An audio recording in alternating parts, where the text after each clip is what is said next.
Kia ora, welcome to Angry Dad.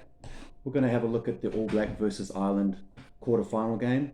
And if you've got Joe Schmidt, who was in the Ireland team, letting out all the secrets for the All Blacks, I'm going to let out some secrets tonight for you.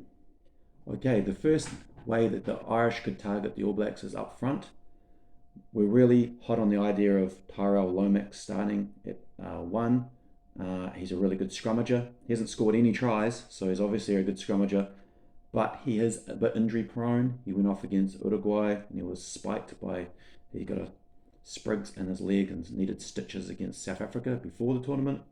So he's under a bit of an injury cloud, but they're determined to play him at one. If he goes off, I think that will severely weaken our front row. The other person there is Ethan de Groot. He's coming back from a red card suspension he suffered against, I think it was Namibia.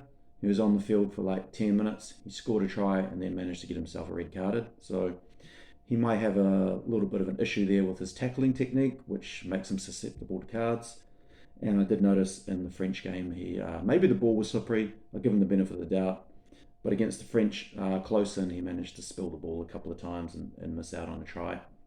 So that's our front row. Tyrell, probably Cody Taylor. I'm not sure if we've made up our mind over the hookers. Cody Taylor, Ethan de Groot, that is our starting front row. But if any of them get injured or get sent off, we're in a world of hurt there, especially against an amazing Irish front row.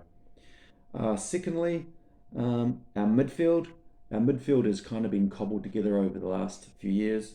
We've got Jordie Barrett there, who was a fullback, now is a second five, and Rieko Ioane, who was a winger and is now a centre.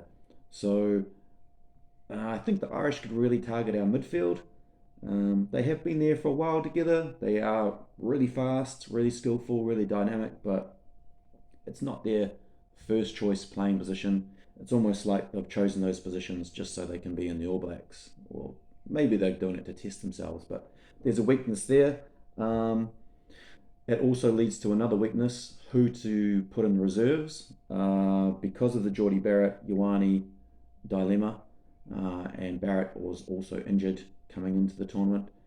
Anton Leonard-Brown's probably got to cover the midfield, which means Lester Whānuku. There's probably no place in the team for Lester Whānuku because he can't cover midfield. He's more of an amazing left winger. And I think the fact that he can't cover left field is going to cost him a place on the bench. And ultimately, that's good news for Ireland because I think Lester Whānuku is the best left winger we have. We just can't find a place in the team for him with the setup we have. We've got Talia, who's normally a right winger, on the left wing. And we've got Will Jordan, who's often a fullback at right wing, just so we can get Beauden Barrett at fullback. So yeah, unlike the Irish setup, which is pretty settled, New Zealand have been trying to cobble together 4 or 5 different players just to get these amazing athletes on the field, but not always at their specialist positions. Also, where to play DMAC.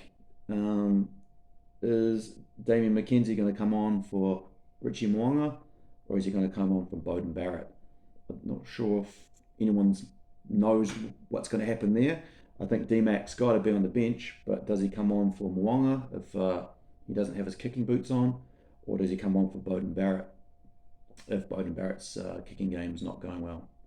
I have no idea. Hopefully the management know, but that's an area of indecision, I feel. There's no real clarity as to what Damian McKenzie's role is in the team. I think he's just going to come on as an impact player, and we'll just hope for the best. Also think right across the board, we don't really have a bomb squad to come on. We've got a starting 15, which is probably Tyrell, Cody, Ethan. The locks are great. Barrett and Retallick, if they go beast mode, they'll get a lot of go forward, but they're also susceptible to being carded.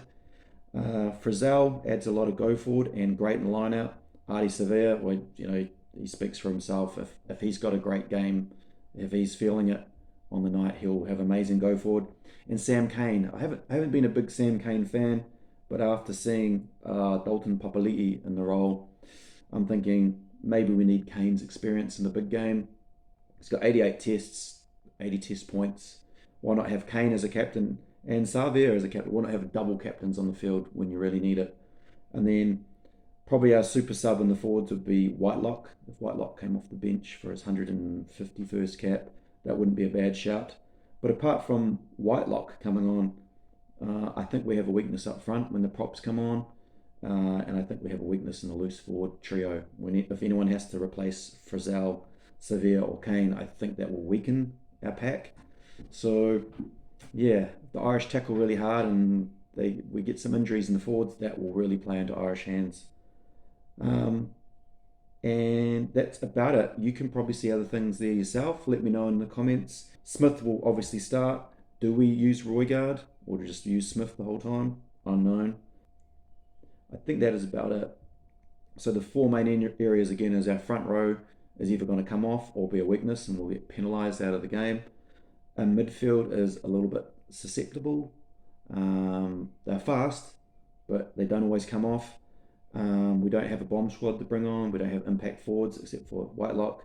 And if Leicester Nuku is left out of the team, I think that's a big bullet that the Irish have dodged, because he's a really good, almost like a loose forward, a fourth loose forward. He gets in close to the ruck. He can pick up the ball off the back of the ruck and charge forward.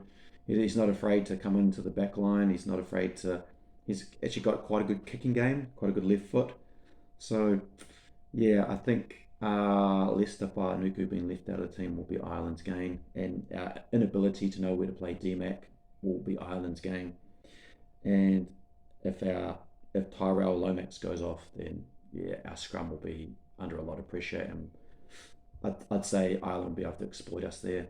Well, good luck to both teams. That's all the secret juice from the world of All Blacks. If you're an Irish fan, yeah, good luck. I'm already getting ready to think maybe the All Blacks are not going to win this game.